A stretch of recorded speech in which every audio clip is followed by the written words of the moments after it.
Hola, ¿qué tal? Buenas tardes a todos. Bueno,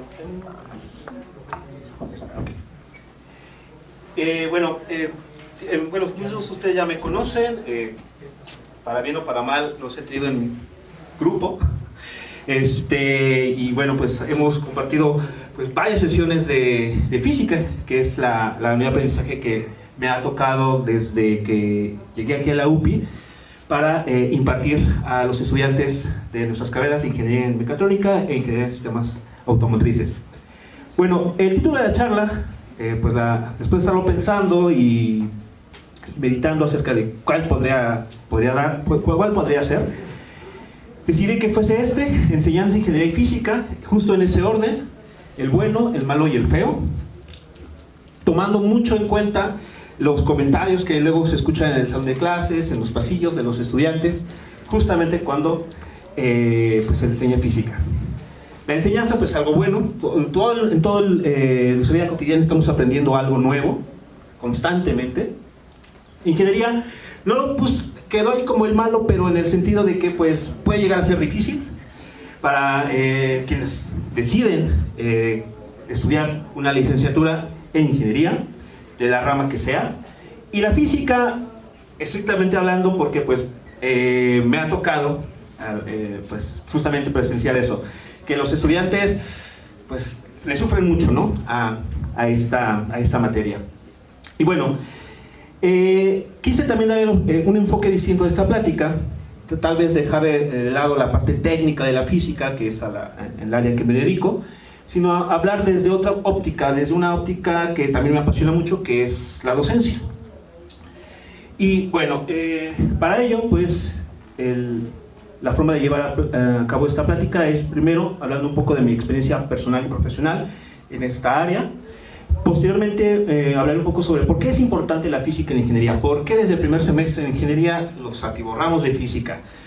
Mecánica de la partícula, física clásica, electromagnetismo y algunas otras materias relacionadas con la física precisamente. Luego un poco sobre la realidad, cuál es la situación actual que se vive en México con relación a los conocimientos de matemáticas y física.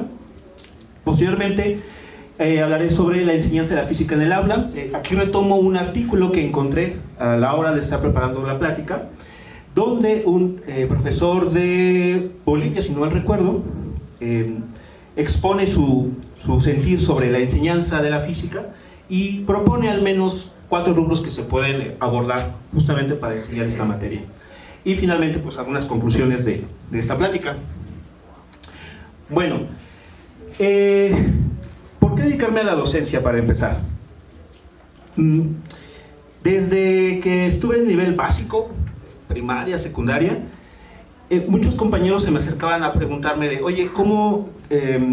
Sobre algún tema, ¿no?, que se veía en ese momento, y si le entendía y si les podía explicar. Y con los conocimientos que yo tenía en ese momento, pues, digamos, estamos hablando de entre los 6 y 7 años, ¿no? Pues ahí intentaba explicarles, a mi entender, lo que estaba sucediendo, no lo que el profesor en su momento quería darnos como tema. Y empezó a mí a despertar pues ese interés en, pues creo que soy bueno, creo que esa es una cosa que a muchos nos llega, creo que soy bueno en esto, ¿no? Y eso como que nos orilla o nos motiva a encaminarnos en eso que somos buenos, ¿no?, a irlo desarrollando. Entonces, con esta experiencia a nivel básico, como les digo, primaria, secundaria, pues empecé a tenerle ese gusto por explicar las cosas. Luego yo ingresé en la universidad a la Escuela Superior de Física y Matemáticas, y ahí yo realicé mi servicio social dando asesorías a los estudiantes de primer semestre de la carrera, o incluso a otros estudiantes de otras escuelas ahí en Zacatenco, de CIME, SIQUE y otras escuelas. Entonces eso siguió pues como que alimentando ese gusto de poder explicar a alguien más algo de lo que yo mucho o poco conocía en ese momento. ¿Por qué docente en física? Bueno, en la secundaria, pues aún, actualmente desconozco muy bien cómo es el plan de estudios, pero al menos cuando yo estuve estudiando la secundaria, nos daban las materias de ciencias naturales, química, biología y física ya de manera separada. Y entonces a mí me empezó a interesar cómo era que mediante las matemáticas, hablando de una ecuación, se puede describir algún fenómeno de la naturaleza. Eso me apasionó demasiado. Ahora me doy cuenta que, y al final lo que terminé dedicando es a la física matemática, que es pues, construir modelos que puedan describir alguna interacción en el entorno. Entonces, en ese momento decía, bueno, me gusta explicar cosas, quisiera ser profesor, y luego dije, pero me gusta también la física. Entonces, pues, seamos maestros de física. Y eso también pues, fue lo que me orilló a estudiar en la Escuela Superior de Física y Matemáticas de aquí del Politécnico.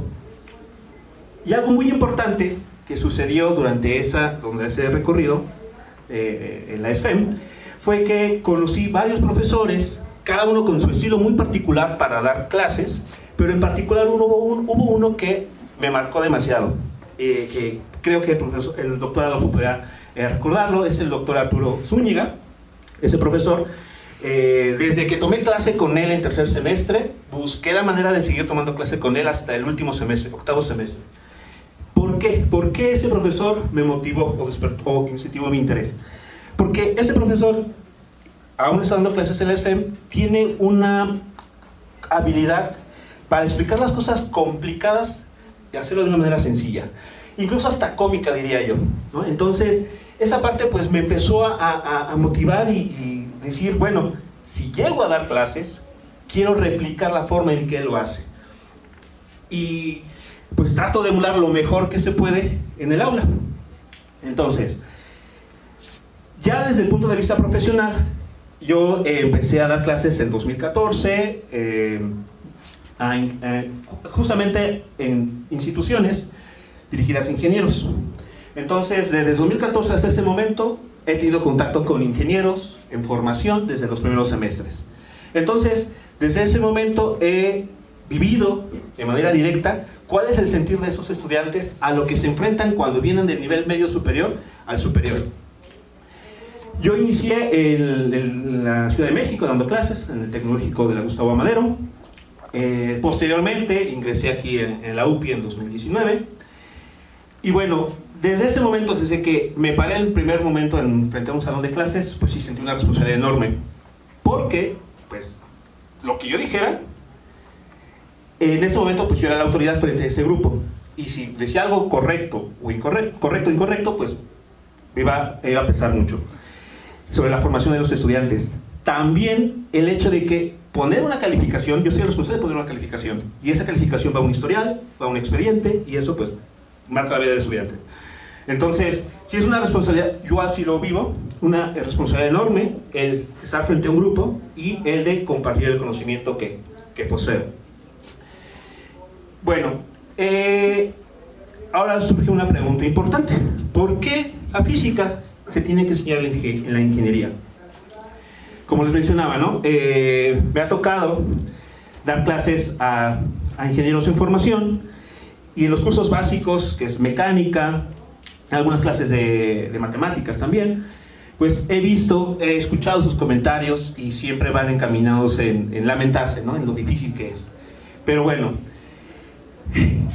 la física forma parte de la currícula de un ingeniero por dos cosas.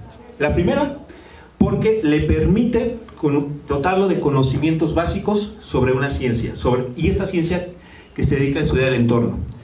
Con ese conocimiento, el ingeniero, una vez que se forma y que egresa, es capaz de poder aprovechar ese conocimiento para modificar, para cambiar su entorno, para innovar cosas. Sin ese conocimiento, tal vez lo que se propone, no sé, construir algún dispositivo, algún aparato, pudiera no lograrse como se desea, justamente por la ausencia de ese conocimiento.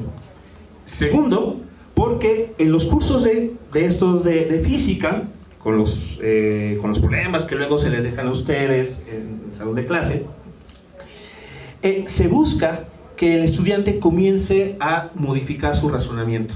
Y esa es creo yo, la parte importante a la hora de enseñar física.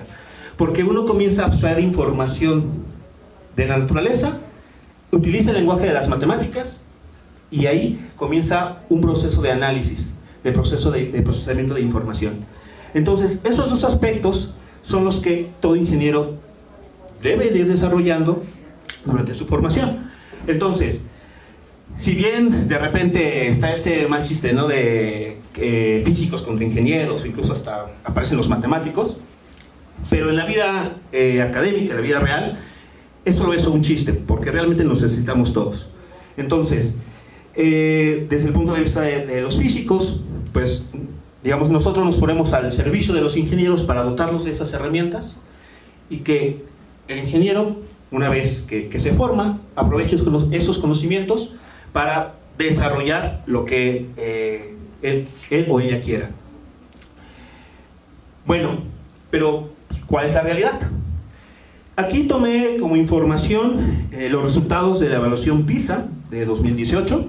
Esa es una evaluación que se realiza con jóvenes de 15 años a nivel internacional. Esta evaluación se realiza cada 3 años, pero por temas de la pandemia se retrasó, se realizó en 2022 y los resultados apenas van a salir este año. Entonces, los datos, digamos, más cercanos que pude encontrar son los de 2018. Bueno, estos datos los retomo porque resulta que cuando llegamos al salón de clases con los estudiantes de primer semestre, notamos esta situación. Se vuelve palpable lo que está sucediendo en estudiantes de menor edad, ¿no?, en nivel básico. Por ejemplo, aquí se nos comenta que 11 de cada 20 estudiantes alcanza al menos un nivel mínimo indispensable en lectura, en comprensión lectora. Sabrán aquellos que han tomado clase conmigo que algo que les comento siempre es comprender el texto, comprender el problema de lo que se está planteando. Si no entendemos eso, difícilmente podemos avanzar en la resolución de un ejercicio. Y resulta que la gran población joven de 15 años en México, al menos para el dato 2018, presentaba un nivel mínimo en comprensión lectora. Sí existían los casos en los que se alcanzaba un nivel máximo, pero son muy pocos. El grueso de la población en ese momento, con los resultados, nos ubica que se tiene el valor mínimo indispensable en comprensión lectora. Entonces, esto es un problema que si no se atiende, pues justamente se llega a nivel universidad y nos encontramos con esa situación de que el estudiante, al plantearle un problema y buscar que abstraiga información, le cuesta mucho trabajo. Un segundo punto que también se evalúa en esta prueba PISA es sobre la competencia matemática. Si el estudiante puede aplicar herramientas matemáticas, entiende lo que se le está pidiendo, y bueno, aquí el resultado es de 11 de cada 25, igualmente alcanzando una competencia mínima esperada. A lo que voy, por ejemplo, es, tal vez todos en este momento, si nos piden el teorema de Pitágoras, lo recitamos sin ningún problema. Pero luego entender qué significa cada uno de esos términos es a veces donde nos cuesta trabajo. Y lo mismo con la fórmula general, ¿no?, la famosa chicharrera, ¿no? Entonces, igual, si a alguien le pregunto, seguramente lo podrá recitar así sin equivocarse, pero a la hora de aplicar ese conocimiento es donde comienza a haber dificultades. Y bueno, pues aquí este resultado en México pues nos dice que sí hay un problema ahí que hay que atender. Luego, otra competencia que se evalúa es sobre la científica, es decir, si los jóvenes de 15 años entienden la metodología de investigación, diferencian entre un hecho y una opinión, todo eso que tiene que ver con la ciencia. Y aquí el 53.2% de estos jóvenes, al menos en 2018, repito, pues alcanza un nivel mínimo esperado. Entonces, si hay una situación que se está presentando, ahora que salgan los resultados del PISA 2022, pues podemos contrastar con esos resultados y ver pues, en qué situación nos encontramos, al menos hasta el año pasado. En pocas palabras, pues lo que tenemos es que México, a nivel nacional y en comparación con otros países, se encuentra por el nivel, en un nivel debajo del promedio de los estados que conforman la OCDE. Bueno, esa es la realidad. Es con lo que pues día a día nos encontramos en el salón de clase, y eso obviamente repercute no solamente en la institución, sino también en la vida del estudiante. ¿En qué sentido? Bueno, si llega un estudiante con todas las ganas de entrar a la ingeniería, aprender, formarse y demás, y se encuentra con esa situación de que es que no le entiendo ese problema, es que no puedo resolver ese problema y demás, generalmente, y lo que he notado es que el estudiante se desanima. Y si llega a haber casos más lamentables, ¿no? de ansiedad, depresión, pero estos ya son problemas graves que igualmente hay que atacar. Sin embargo, a lo que voy es que con esta formación que lamentablemente se está viviendo a nivel básico, los estudiantes que llegan a la universidad, en particular en ingeniería, cuando se encuentran con un tema de física, no saben qué hacer, ¿no? Y eso es algo bastante que incluso pues, a nivel de academia pues, nos preocupa. Bueno, entonces, ¿qué podemos hacer? ¿Cómo podemos pues, buscar solventar esta situación? Bueno, definitivamente pues, a nosotros como docentes de la UPI, pues, la manera de intervenir pues, es con los estudiantes que recibimos en primer semestre y que pues, van avanzando en su formación. Entonces, en este documento, en este texto que encontré, que trata sobre la enseñanza de la física en el aula, pues abordan al menos 4 ejes que se pudieran pues, considerar. Los primeros 2 tienen que ver con el docente. Se les cuestiona, ¿qué enseñar en el aula para en el contexto de física? ¿Cómo enseñarlo? Esa es la primera parte, le toca al docente. La otra parte le toca al estudiante. ¿Qué aprender? ¿Y cómo aprender? Bueno, en la parte docente, ¿qué enseñar? Bueno, aquí las recomendaciones o lo que se menciona, el profesor para enseñar física debe enseñar a sus estudiantes a cuestionarse, a motivarlos o a hacerlos entender que lo que está escrito en el libro que están leyendo, puedes tener un error.